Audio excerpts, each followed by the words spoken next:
Welcome dear rockers, कैसे हो आप सभी। तो आज हम लेकर आ चुके हैं पिछले इस साल रिलीज हुई एक super fantasy feel good romantic movie. कहते हैं जमाने बीत जाते हैं लेकिन प्यार हर जमाने में जिंदा रहता है। ऐसी कई मूवीज भी आई हैं जहां एक जमाने का कोई अपने टाइमलाइन से निकलकर दूसरे टाइमलाइन के किसी से प्यार करने लगता है। पास्ट से प्रेजेंट और प्रेजेंट से पास्ट में जाकर किसी से प्यार हो जाता है। दोस्तों, आज की मूवी भी इसी तरह के टाइम ट्रेवल कॉन्सेप्ट पर बनाई गई है, लेकिन ये उन सबसे हटके है। तो स्वागत है आपका लव अक्रॉस टाइम में। तो कहानी की शुरुआत में अपनी हीरोइन चेल्सी को दिखाते हैं, जो कि न्यूयॉर्क के एक बहुत ही नामी बैंक में काम करती है। फिलहाल वो इंग्लैंड आई है दोस्तों। उसके बैंक का इंग्लैंड के एक बहुत ही पुराने राजमहल पर एक हक है और वो उसकी नीलामी करवाना चाहते हैं। चेल्सी बैंक की तरफ से उस राजमहल की जांच करके ये बताने आई है कि आज उस राजमहल की कीमत क्या होनी चाहिए और उसके हिसाब से वो इस राजमहल को और इस जगह को किसी क्लाइंट को बेचेंगे, मतलब नीलाम करेंगे। प्रिसिला नाम की एक औरत उसको लेने आई होती है, जो कि एक रियल एस्टेट एजेंसी चलाती है। उसी के जरिए बैंक ने उस राजमहल को बेचने का फैसला किया है दोस्तों। वैसे अमेरिका में चेल्सी का एक बॉयफ्रेंड भी है जो कि उसके साथ इस ट्रिप पर आने वाला था, लेकिन आखिरी वक्त में इनके बीच कोई प्रॉब्लम हुई और चेल्सी उसके साथ ब्रेकअप कर गई। प्रिसिला बताती है कि 250 साल पहले ये बहुत ही खुशहाल जगह थी और यहाँ राजवंश के लोग रहा करते थे, लेकिन आज उसे नीलाम करने की नौबत आ गई है। तब वहाँ उस राजमहल का केयरटेकर आता है, जो कि उस राजमहल और उससे जुड़ी दूसरी प्रॉपर्टीज की देखरेख करता है। उसका नाम है ग्वेब। प्रिसिला उसे बताती है चेल्सी यहाँ क्यों आई है और ये भी कि चेल्सी कुछ दिन यहाँ रहकर इस राजमहल की जांच करेगी और उसके रिपोर्ट्स के आधार पर इसका दाम डिसाइड करके नीलाम किया जाएगा। और दोस्तों, ये ग्वेब है ना, पिछले कई सालों से इसकी देखरेख करता आ रहा है। तो ये लोग पूछते हैं कि इस राजमहल को कोई खरीदना क्यों नहीं चाहता। वो कहता है कि दिखने में बढ़िया तो लगता है ये राजमहल, लेकिन कई सालों से इसे ठीक से मेंटेन नहीं किया गया था। जगह जगह डैमेज हो चुका है, छत भी जगह जगह टूटा हुआ है और इसे मेंटेन करने का खर्चा कोई उठाना नहीं चाहता। बस इसीलिए कई सालों से ये यूं ही पड़ा हुआ है। ऊपर से बेसमेंट में एक भूत भी है, शायद इसी वजह से कोई इसे खरीद कर मरना नहीं चाहता, मतलब डरते हैं सभी। इस तरह न जाने दोस्तों वो क्या क्या बातें बताकर चेल्सी को डरा देता है। खैर, चेल्सी अपनी चीजें अंदर रखती है और उसको एक कमरा दिया जाता है बढ़िया सा। और कुछ साल पहले एक रईस आदमी इसे खरीदा भी था, लेकिन इसका मेंटेनेंस करने के लिए उसने चेल्सी के बैंक से लोन लेकर आज के जमाने के हिसाब से यहाँ थोड़ी रिनोवेशन भी की थी, लेकिन वो चल बसा। उसके बाद इसे किसी और ने खरीदा नहीं, इसीलिए ये बैंक के हाथ में आ गया। बैंक खुद तो इसे मेंटेन नहीं कर सकता और इसीलिए वो इसे अच्छे दाम पर बेच देना चाहते हैं और इसी काम के लिए चेल्सी यहाँ पर आई हुई है दोस्तों। तो चेल्सी राजमहल में हर जगह जाकर देखती है और आखिर में बेसमेंट में उतरती है। उससे ना कोई आवाज आती है तो वो घबरा जाती है कि कहीं सच में यहाँ कोई भूत तो नहीं है, और तब उसका बॉयफ्रेंड कॉल करके माफी मांगता है। हालांकि चेल्सी उससे ब्रेकअप कर चुकी थी।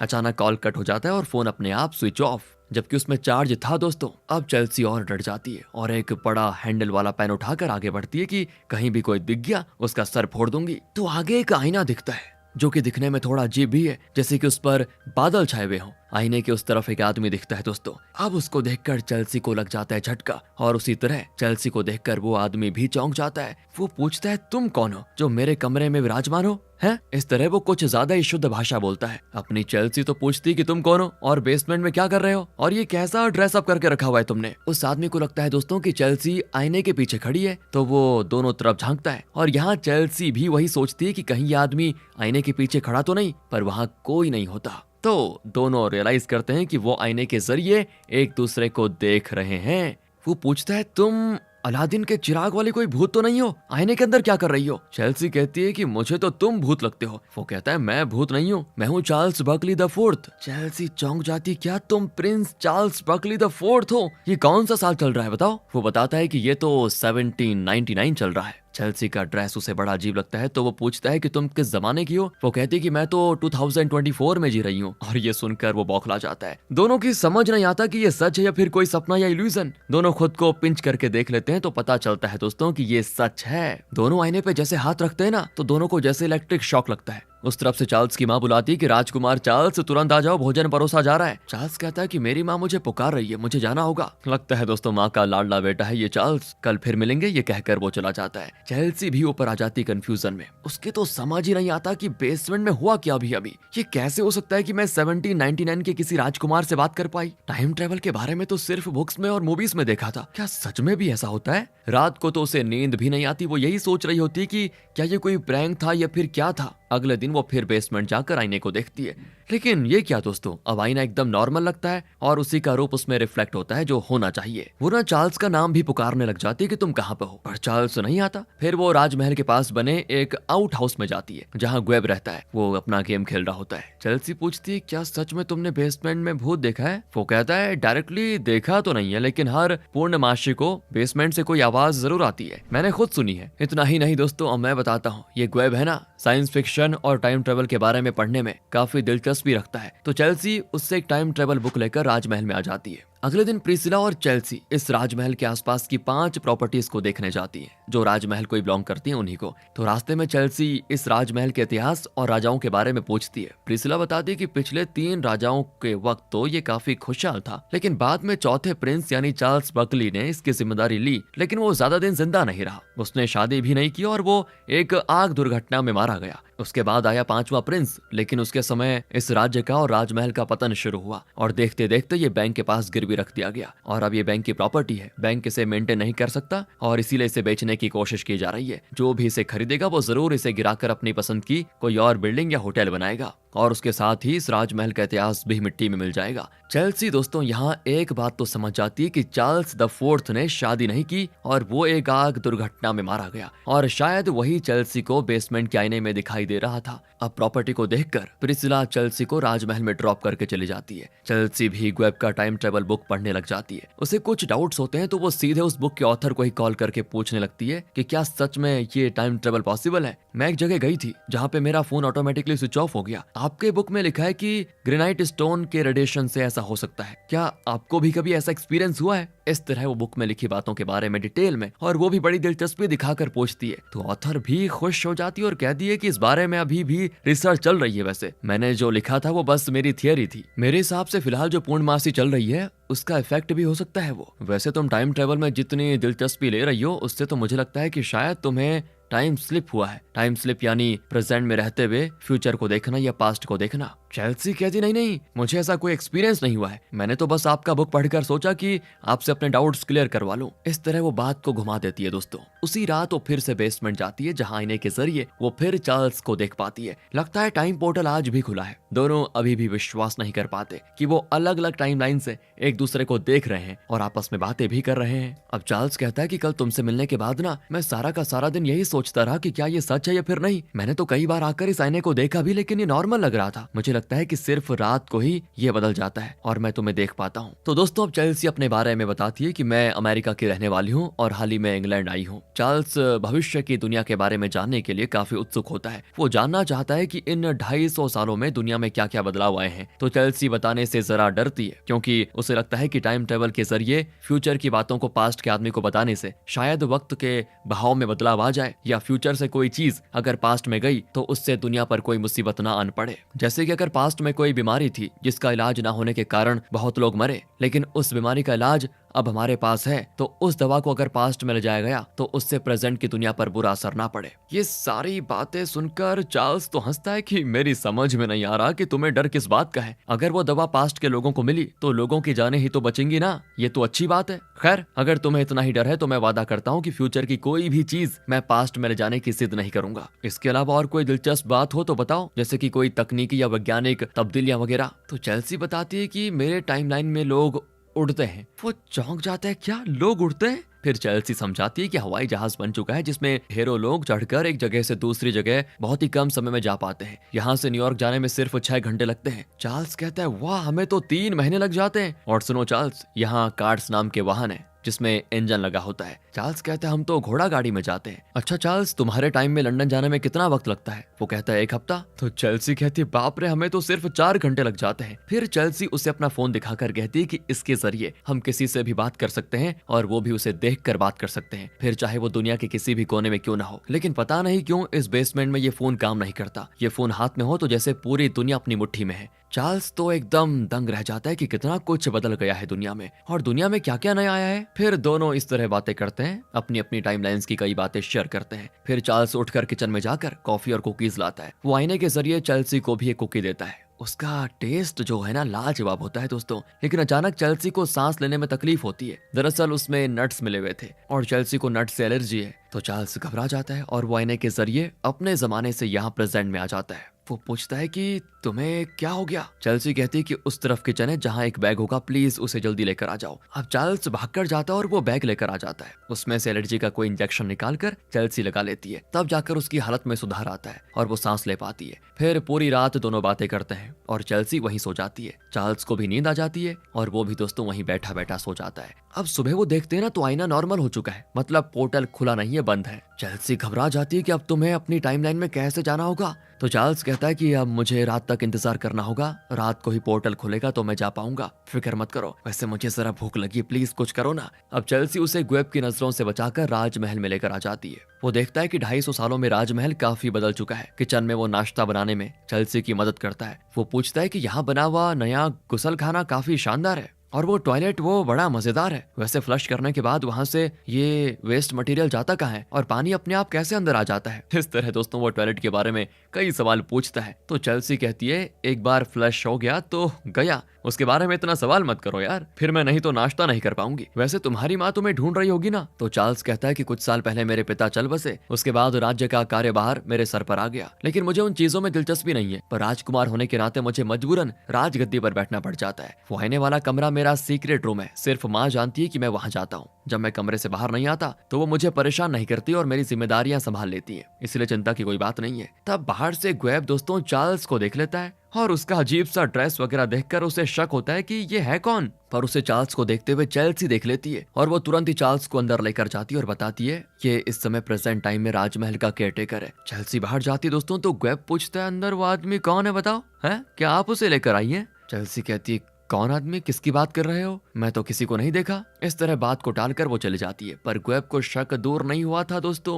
वो अंदर जाकर देखता है लेकिन चार्ल्स उससे छुप जाता है। फिर चेल्सी लौटकर अपना काम कर रही होती है कि तभी प्रिसिला कॉल करती है कि राजमहल को खरीदने के लिए एक क्लाइंट मिल चुका है, जल्दी हम राजमहल को बेच देंगे। शुरू में तो चेल्सी जल्द से जल्द इस राजमहल को बिकवा कर अपना काम खत्म करके वापस जाना चाहती थी, लेकिन दोस्तों अब वो उदास है कि अगर किसी ने राजमहल खरीद लिया और उसे गिराकर कुछ और बना दिया तो वो कभी चार्ल्स से मिल नहीं पाएगी। और तो और इससे पहले कि इस राजमहल को कुछ हो जाए उसे चार्ल्स को सेफली उसके टाइमलाइन में भेजना होगा। उस रात भी दोनों बेसमेंट में जाकर देखते हैं लेकिन आईना तो नॉर्मल का नॉर्मल होता है, मतलब चार्ल्स आज भी दोस्तों अपने टाइमलाइन में नहीं जा सकता। चेल्सी को बहुत ही बुरा लग जाता है कि उसकी जान बचाने के लिए चार्ल्स को इस टाइमलाइन में आना पड़ा बताओ, और अब वो वापस नहीं जा पा रहा। दोस्तों हम जान बचाने के लिए वो इसीलिए बोल रही है क्योंकि जब उसको नट से एलर्जी हुई तो चार्ल्स बाहर आया आईने से, उसके बाद वो किचन से इंजेक्शन लेकर आया तभी उसकी जान बच पाई मतलब। लेकिन तभी चार्ल्स कहता है कोई बात नहीं, मैं तो यहाँ बड़ा मजा कर रहा हूँ, मजा आ रहा है यहाँ पे, वहां रहता तो अकेला रहता, कम से कम यहाँ तुम तो हो। तो चेल्सी उसको सोने के लिए कमरा देती है और वो वहां मस्त सो जाता है। अब अगले दिन दोस्तों चेल्सी उसे पहनने के लिए ट्रैक सूट देती है क्योंकि 2 दिन से उसने एक ही ड्रेस पहन के रखा हुआ है। ट्रैक पैंट का इलास्टिक देखकर वह हैरान और उसे खींच कर देख लेता है कि ये तो बढ़िया कॉन्सेप्ट है। चेल्सी उसे शूज भी ला कर देती है। वो एक तरफ अपना ड्रेस चेंज कर रहा होता है तो चेल्सी यहाँ अपने लैपटॉप पे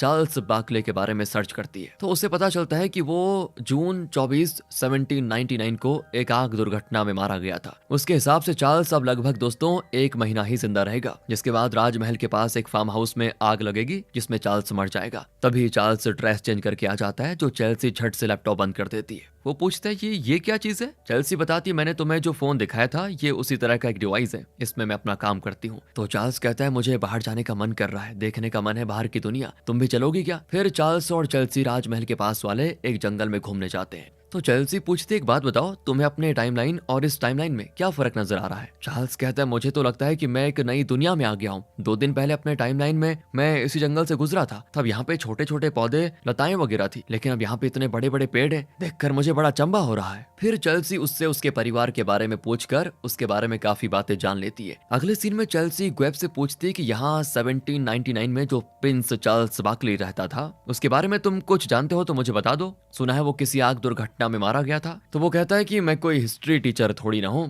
पीछे की तरफ एक सिमेट्री है, शायद वहाँ पे उसकी कब्र होगी, तुम जाकर देख लो। चेल्सी तुरंत जाकर देखते तो वहाँ पे चार्ल्स का कब्र होता है, लेकिन उसमें कोई और डिटेल नहीं होती कि वो कैसे मरा। उस रात दोस्तों चेल्सी बुक पढ़ रही होती है, तभी चार्ल्स आकर बताता है कि मैं फिर बेसमेंट में गया था लेकिन आईने वाला पोर्टल अभी तक नहीं खुला। अब दोस्तों इस बारे में और जानकारी हासिल करने के लिए वो उस टाइम ट्रेवल बुक के ऑथर से मिलने जाती है। पहले तो चेल्सी टाइम ट्रेवल के बारे में आम सवाल करती थी, लेकिन आखिर में वो पता लगा ही लेती है कि सच में पूर्णमासी के वक्त ही टाइम ट्रेवल वाला पोर्टल खुलेगा। इसी बीच प्रिसिला एक क्लाइंट को लेकर आ जाती है जो कि इस राजमहल को खरीदने में इंटरेस्टेड है। उनको देखकर चार्ल्स चुपके से पीछे के दरवाजे से बाहर निकल आता है तो वेब से टकरा जाता है और तुरंत वो पहचान जाता है कि अरे तुम तो उस दिन चेल्सी के साथ किचन में थे, राइट? फिर उसने तो ये कहा कि अंदर कोई आदमी नहीं था, तुम अंदर कैसे आए और इस तरह छुपकर बाहर क्यों निकले, बताओ? तो चार्ल्स उसे सच बता देता है कि उस औरत और आदमी को देखकर मैं चुपके से बाहर निकल गया, बस और कुछ नहीं। तो ग्वेब कहता है कि ओ, तो मेरा गेस सही था, तुम चेल्सी के बॉयफ्रेंड हो और वो अपने बॉस को बिना बताए तुम्हें यहाँ पे लेकर आ गई,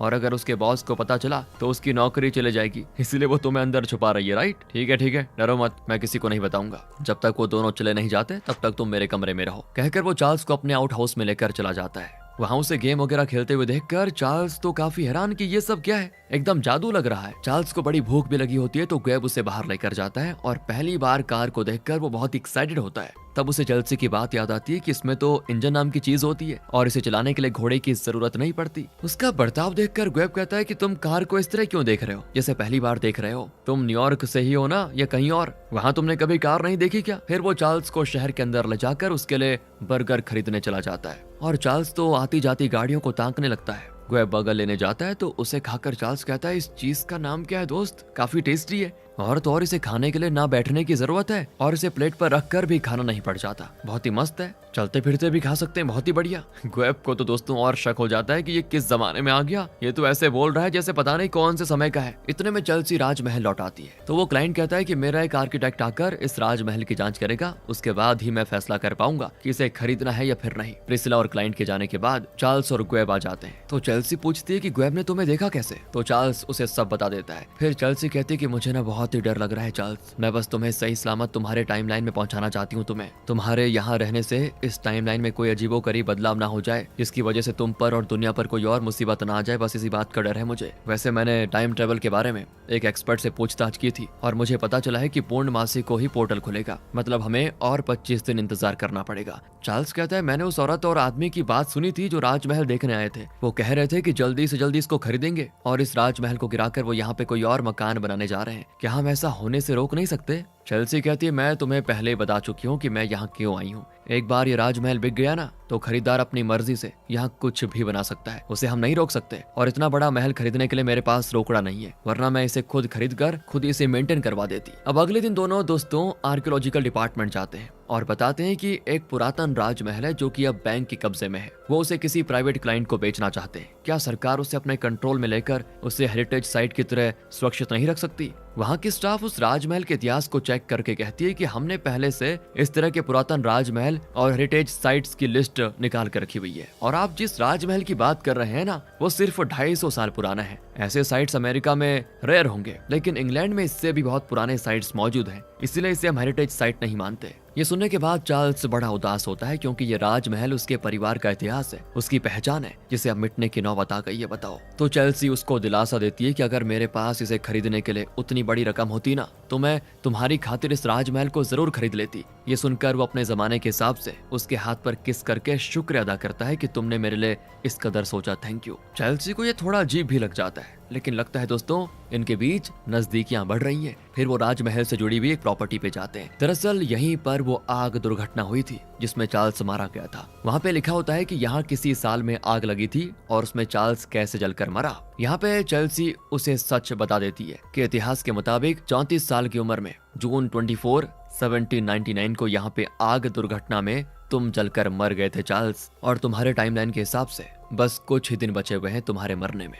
चार्ल्स कंफ्यूज्ड होता है कि ये तुम क्या कह रही हो, और उसे यकीन दिलाने के लिए चेल्सी उसे उसके कब्र पर लेकर जाती है जहाँ पे उसके जन्म और मरण की तारीखें लिखी होती हैं, जिसके मुताबिक उसकी मौत 24 जून 1799 को हुई थी। लेकिन उसको देखकर चार्ल्स कहता है कि इसमें तो सिर्फ इन मेमोरी ऑफ लिखा है, मतलब यहाँ मेरी बॉडी नहीं रखी गई, मेरी यादगार के तौर पर मेरा हैट या मेरे शूज या मेरी पसंद की कोई चीजें यहाँ पर रखी गई होंगी। अब चेल्सी फिर कंफ्यूज हो जाती है कि ये क्या बोल रहा है। चार्ल्स उसे समझाता है कि मैं उस आग दुर्घटना में नहीं मरा था, शायद क्योंकि इस टाइमलाइन में आने से पहले मेरे मन में पता नहीं क्या चल रहा था। मैं तो राजमहल, राज्य और राजगद्दी सब कुछ छोड़ छाड़ कर कहीं दूर भाग जाना चाहता था। अब भी मैं वापस अपने टाइमलाइन में नहीं जाना चाहता, बल्कि कहीं और जाकर एक पीसफुल जिंदगी गुजारना चाहता हूँ। इसलिए मुझे नहीं लगता कि मैं उस आग दुर्घटना तक यहाँ रुका हूँगा, और ना ही मैं उस आग दुर्घटना में मरा हूँगा। शायद मेरे परिवार ने ये सोच लिया कि मैं उस आग दुर्घटना में जलकर मर गया और इसीलिए उन्होंने मेरी चीजें यहाँ दफनाकर मेरी यादगार के तौर पर यह कब्र बना ली। अब चेल्सी को लगता है कि ये भी पॉसिबल हो सकता है, लेकिन फिर भी उसे यकीन नहीं होता। उसे लगता है कि जरूर चार्ल्स इस आग दुर्घटना में जलकर मर गया था और क्योंकि उसका शरीर नहीं मिल पाया तो उसके परिवार ने उसकी चीजें इस कब्र में दफना दी। चार्ल्स कहता है कि देखो जो भी हो, लेकिन क्योंकि अब मुझे पता चल चुका है कि यहाँ आग दुर्घटना होने वाली है तो मैं अपने टाइमलाइन में जाकर यहाँ काम करने वाले लोगों को बचा सकता हूँ। पर चेल्सी नहीं चाहती कि ऐसा हो, क्योंकि उसको डर है कि पास्ट में अगर ऐसा बदलाव हुआ तो फ्यूचर में उसका कोई बुरा असर पड़ सकता है। चार्ल्स कहता है कि तुम चिंता मत करो, वो आग दुर्घटना जरूर होगा और मैं बस लोगों को उसमें जलकर मरने से बचाऊंगा, इसलिए इतिहास में कुछ नहीं बदलेगा। अब अगले दिन दोस्तों प्रिसिला चेल्सी को बताती है कि वो क्लाइंट इस राजमहल को खरीदने के लिए मान गया है, लेकिन कागजात वगैरह तैयार करने में कुछ टाइम लगेगा। चेल्सी तो प्रार्थना करने लगती है कि उससे पहले कैसे भी करके पोर्टल खुल जाए और चार्ल्स अपनी टाइमलाइन में पहुंच जाए। इसी बीच चार्ल्स आसपास की जगहों में घूमने जाता है। उसके हाव भाव चाल चलन इस जमाने के लोगों की तरह बदल चुके होते हैं दोस्तों। वो ग्वेब से टाइम ट्रेवल के बारे में पूछता है तो ग्वेब कहता है कि चेल्सी भी मुझसे टाइम ट्रेवल के बारे में एक बुक लेकर गई थी।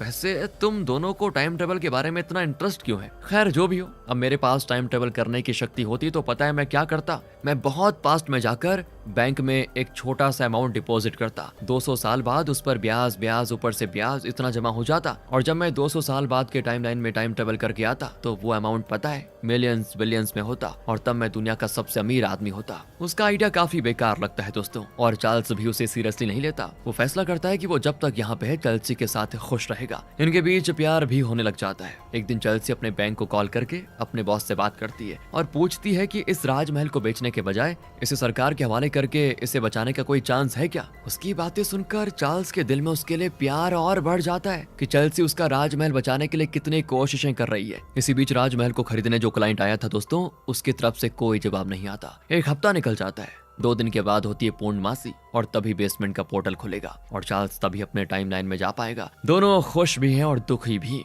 उसके बाद वो मिल नहीं पाएंगे ना। आखिरी बार दोनों एक रेस्टोरेंट में जाते हैं। तब चेल्सी अपने बॉयफ्रेंड के बारे में और अपने ब्रेकअप के बारे में बताती है। चार्ल्स कहता है कि मेरी माँ ने मेरे लिए ना कई लड़कियां देखी लेकिन कहीं बात नहीं बनी। तो चेल्सी पूछती है अपने टाइमलाइन में वापस जाकर तुम सबसे पहले क्या करोगे? तो चार्ल्स कहता है कि मैं अपनी माँ से मिलूंगा। इतने दिनों से वो मुझसे अलग होकर बहुत दुखी होंगी। फिर मैं उस फार्म में लगने वाली आग से लोगों को बचाऊंगा। पर तुम फिक्र मत करना, मैं आग लगने को नहीं रोकूंगा, सिर्फ लोगों को बचाऊंगा। आग जरूर लगेगी पर तुम मुझे बहुत याद आओगी, सच बता रहा हूँ। चेल्सी उदास हो जाती क्योंकि वो चार्ल्स से प्यार करने लगी थी और उससे अलग नहीं हो पाती। तो चार्ल्स कहता है कि मेरे जाने के बाद और इस राजमहल के बिक जाने के बाद तुम क्या करोगी? क्या तुम वापस न्यूयॉर्क चली जाओगी? वैसे दोस्तों दोनों एक दूसरे से प्यार करते हैं और अलग होने के बारे में सोचकर दुखी भी, लेकिन ये बात वो खुलकर नहीं कहते। हंसकर बातें करते हुए दोनों घर लौट आते हैं। चार्ल्स फिर कहता है कि ये 1 महीना कैसे निकल गया मुझे पता ही नहीं चला। मेरी जिंदगी के सबसे हसीन पल तुम्हारे साथ बीते हैं। मैं तुम्हें बहुत ही मिस करूंगा। कहकर वो चेल्सी के हाथ को पकड़कर उस पर किस करता है और दोनों अपने प्यार का इजहार करने ही वाले होते हैं, लेकिन चेल्सी गुड नाइट कहकर चली जाती है। ये सब ग्वेब देख लेता है दोस्तों और चार्ल्स से कहता है कि अबे यार प्यार है तो उसे लिप किस कर देना, हाथ पे कौन करता है? तो चार्ल्स हंस पड़ता है और कहता है वो सब रहने दो, मुझे बस तुम्हारी मदद चाहिए। दरअसल इन थोड़े दिनों में चार्ल्स और ग्वेब की दोस्तों अच्छी दोस्ती हो चुकी थी। तो ग्वेब कहता है कि हाँ तेरे लिए तो जान हाजिर है, बोल। अगले दिन दोस्तों वो क्लाइंट कॉल करके चेल्सी से राजमहल के कागजात वगैरह मांगता है। चेल्सी भी उससे मिलने जाती है और उसके जाने के बाद चार्ल्स और ग्वेब मिलकर घर में एक फेयरवेल डिनर की तैयारियां करते हैं। चेल्सी जब लौटती है तो चार्ल्स ने उसके बेड पर एक गाउन रखा होता है। वो उसे पहनकर नीचे आती है तो चार्ल्स 18वीं सेंचुरी के अपने ड्रेस में होता है और दोनों एक मस्त रोमांटिक डांस करते हैं। तो चेल्सी कहती प्लीज तुम मत जाओ ना, यहाँ मेरे पास रहो। चार्ल्स कहता है कि मेरा बस चले तो मैं भी जाना नहीं चाहता, हमेशा के लिए तुम्हारे साथ रहना चाहता हूँ, लेकिन क्या करूँ मेरी कुछ जिम्मेदारियां हैं। मुझे उस आग से अपने लोगों को बचाना है और तो और ग्वेब ने मुझसे कुछ बातें कही और मुझे लगता है कि मैं अपने राजमहल को बचा सकता हूँ।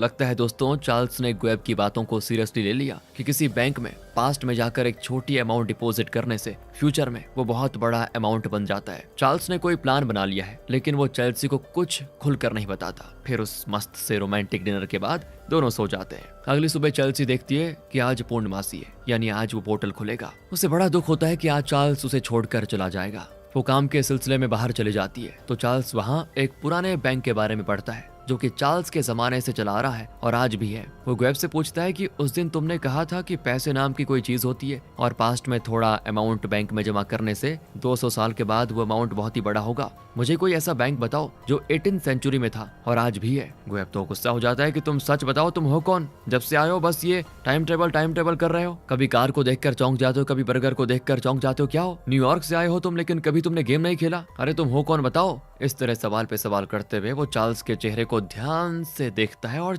चौंक कर पूछता है कि बिल्कुल बिल्कुल यही फेस वाला राजमहल की एक पेंटिंग में मैंने देखा। तुम्हारा पूरा नाम क्या है? चार्ल्स कहता है कि चार्ल्स बार्कले द फोर्थ। अरे तो क्या तुम इस राजमहल के राजा हो? चार्ल्स कह देता है कि हाँ, मैं ही यहाँ का राजा हूँ, मतलब राजा था। अच्छा, तो इसीलिए तुम और चेल्सी टाइम ट्रेवल के बारे में इतना सब पूछ रहे थे, पर तुम यहाँ टपके कैसे? और तब चार्ल्स उसे बेसमेंट के उस आईने के बारे में बताता है जहाँ टाइम पोर्टल खुला था। कहता है कि मैं उसी टाइम पोर्टल के जरिए यहाँ पहुंचा। मुझे वापस अपनी टाइमलाइन में जाकर अपने लोगों को बचाना है और इस राजमहल को नीलाम होने से बचाना है। उसके लिए मुझे तुम्हारा आइडिया सही लगा, पैसे जमा करने वाला। प्लीज मेरी मदद करो। वो कहता है कि ठीक है, मैं जरूर मदद करूंगा। वैसे तुम वापस तो आओगे ना? चार्ल्स कहता है वो तो फिलहाल मैं नहीं कह सकता, पर इस राजमहल को अगर मैं बचा पाया तो मैं वापस आ सकता हूँ। उस रात चेल्सी और चार्ल्स बेसमेंट में उस पोर्टल के पास पहुंच जाते हैं और वो पोर्टल खुला होता है। जाने से पहले चार्ल्स अपने प्यार का इजहार करता है और दोनों किस।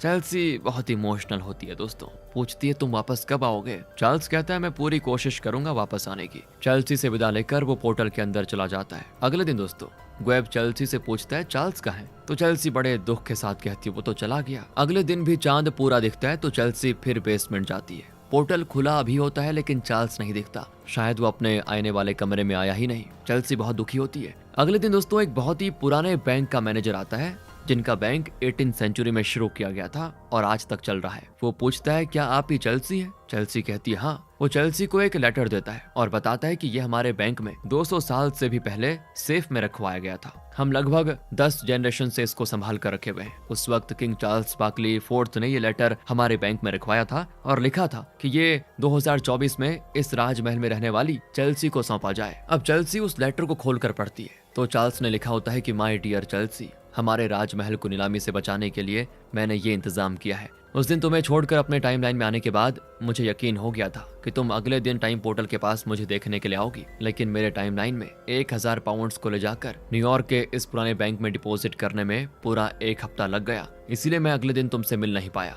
मैं वापस आऊंगा या नहीं ये तो पता नहीं, मैं भी नहीं जानता, लेकिन मैंने तुम्हारे नाम ये 1000 पाउंड जमा किए हैं जो कि तुम्हारे टाइमलाइन में एक बहुत बड़ी रकम हो जाएगी। वो रकम तुम्हारे पास पहुंच जाएगी और उस रकम से तुम हमारे राजमहल को खरीद कर इसे नीलामी से बचा लेना। मैनेजर कहता है कि मुझे यकीन ही नहीं होता कि 250 साल पहले एक राजा ने आपके नाम ये लेटर छोड़ा और इसमें साफ साफ लिखा है कि आज की तारीख पे आपको ये लेटर मिलना चाहिए। उन्होंने 1799 में हमारे बैंक में 1000 पाउंड डिपॉजिट किए थे और वो भी आपके नाम पे। आज उसकी कीमत है 246 मिलियन पाउंड्स और अब वो अमाउंट आपका हो गया। बस कुछ पेपर साइन करने होंगे, जिसके बाद वो अमाउंट आपको दे दिया जाएगा। चेल्सी एकदम शॉक दोस्तों। अब इस राजमहल को जो क्लाइंट खरीदने वाला था उससे भी ज्यादा दाम पर चेल्सी राजमहल को खरीद लेती है। प्रिसिला की समझ में नहीं आता कि चेल्सी के पास इतनी बड़ी रकम आई कैसे। चेल्सी भी हंसकर कहती है कि मेरे पुराने जमाने का एक बॉयफ्रेंड था, उसी ने दिया, पता है। फिर ग्वेब की मदद से वो राजमहल को रेनोवेट करवाती है। 1 महीने के बाद फिर आती पूर्णमासी और चेल्सी फिर एक बार टाइम पोर्टल के पास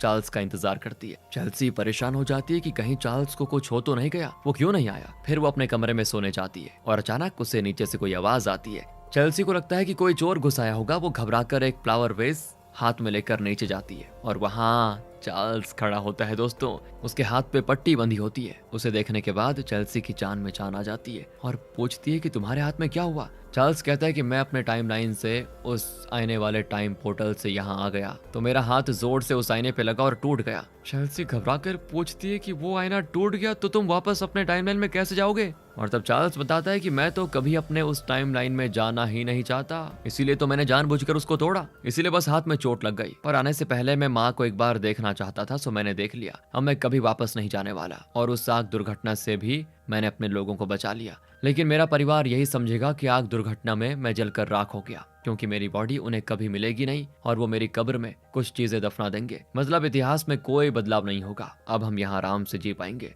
दोनों बड़े खुश होते हैं दोस्तों और किस करते हैं, और इस राजमहल को खरीदने में 100 मिलियन पाउंड्स खर्च हो जाते हैं। बाकी के 146 इनके पास, जिससे कुछ से रेनोवेट करवाते हैं और कुछ अपने पास। उसके बाद दोनों इस राजमहल में एक पीसफुल जिंदगी गुजारेंगे। इसी के साथ होती है कहानी खत्म। बाकी आप बताइए दोस्तों, मजा आया ना? ध्यान रखिएगा अपना, and finally thanks for watching.